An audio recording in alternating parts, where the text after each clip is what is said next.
What's up everybody, once again my name is Matt and welcome back to Let's Play The Legend of Zelda A Link to the Past. In the last episode we went through the entirety of the Dark Palace, got ourselves the magic hammer, and rescued the first maiden. In this episode, well, we're pretty much going to go directly to the next temple, but there's something that I would like to explain first. So very quickly, if we load up our map, you'll notice that we have 6 new locations, all marked by blue diamonds and those numbers. Now those numbers correspond to the, I guess, game recommended order that you take on those temples. So yeah, it gives us the location of all the temples and the recommended order to take them on, which is pretty nice, but we don't actually need to follow that recommended order at all if we don't want to. And there are a couple of limitations to that, I believe. Like, I'm pretty sure certain temples make use of, like, other items that you get only from other temples, so that might be an issue, but for the most part, as long as you can get to one of the temples, you can go inside and start making some amount of progress. You may need to leave and come back later on once you get, like, another item from a different temple, but, you know, once you get that item, you can go right back into it and, pick up where you left off if you so desire. However, since I do kind of want to keep to, you know, the game's recommended order of doing things, we're just going to go directly from, you know, this first temple, the Dark Palace, to temple number 2, 3, 4, and so on and so forth. No need to go out of order if we don't exactly have to. However, I will say this, I love that A Link to the Past gives you that freedom to choose which dungeons you want to go to next, because it does give each playthrough a little bit of a unique feel to it, since you can either do the recommended route like I'm going to do, or you can go and do some of the other temples earlier on and get some different items that maybe the game doesn't expect you to have, and that might in turn make the game a little bit more easier for you.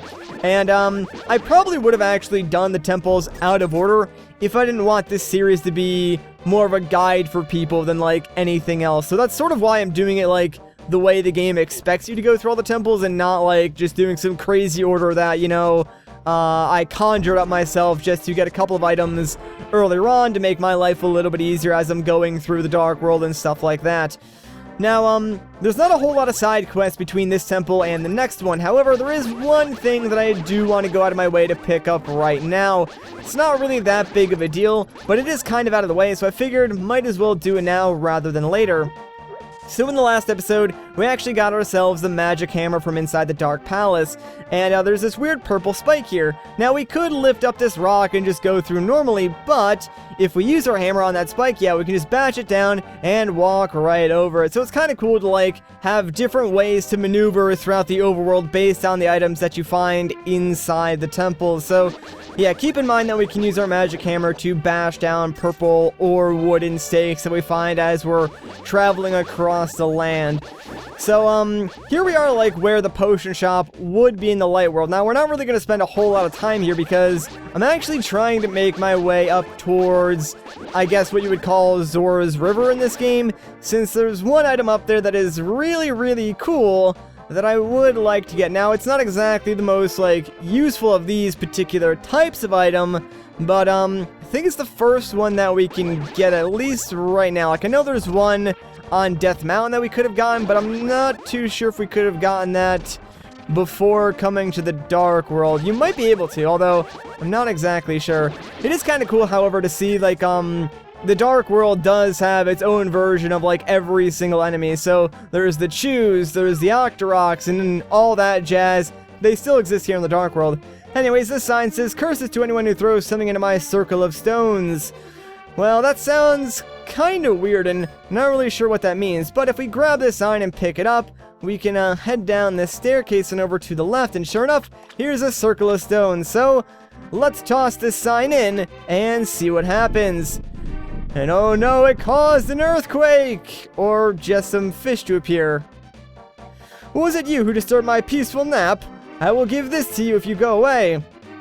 Well, I guess he really wants us to leave because he gave us the Quake Medallion. Its magic causes the ground to shake and defeats nearby enemies. Watch your magic meter. So yeah, this thing is one of the many medallions that we can get in the game. I believe there are 3 in total if I'm not mistaken, and they're really cool items, but the problem is right now they use a ton of your magic meters, so you probably want to use them very sparingly. Now later on in the game, we will get an upgrade that sort of has the magic that, like, any of our items use, so when you get that, you might be able to use it a little more often. Anyways, though, real quick, let's demo this, shall we? So we do this cool little animation, slam our sword in the ground, lightning goes everywhere, and turns the weaker enemies into, like, these weird, I don't know, lemons with faces, whatever you want to call them. I guess you can call them slime, not really sure. And will damage the tougher enemies. So I don't think it actually kills any enemies, even though the description does say it will defeat enemies. I don't think it actually can. I'm pretty sure it only turns the weaker enemies into slime, which then die in one hit, and it will damage the tougher enemies. Although, I could be wrong on that, so if I am, feel free to correct me in the comments. But at this point, I would like to say I'm pretty much playing this entire game based off memory, or at least up until this point. Like, I haven't looked up any guides or anything like that, and there are some upsides and some downsides to that. Like, the upsides are, it's way more fun for me to play it this way, because then it's like I'm getting a more fresh experience.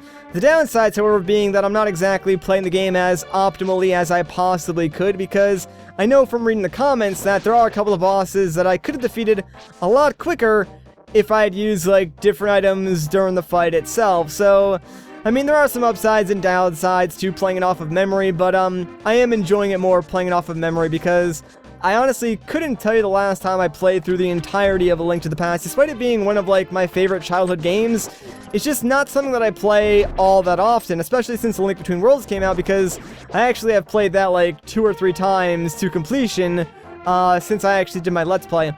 Anyways, though, real quick, let's just bash down all these purple spikes. That way we can reach another section of this map. And if we check out this sign, it says, "This way, bomb shop."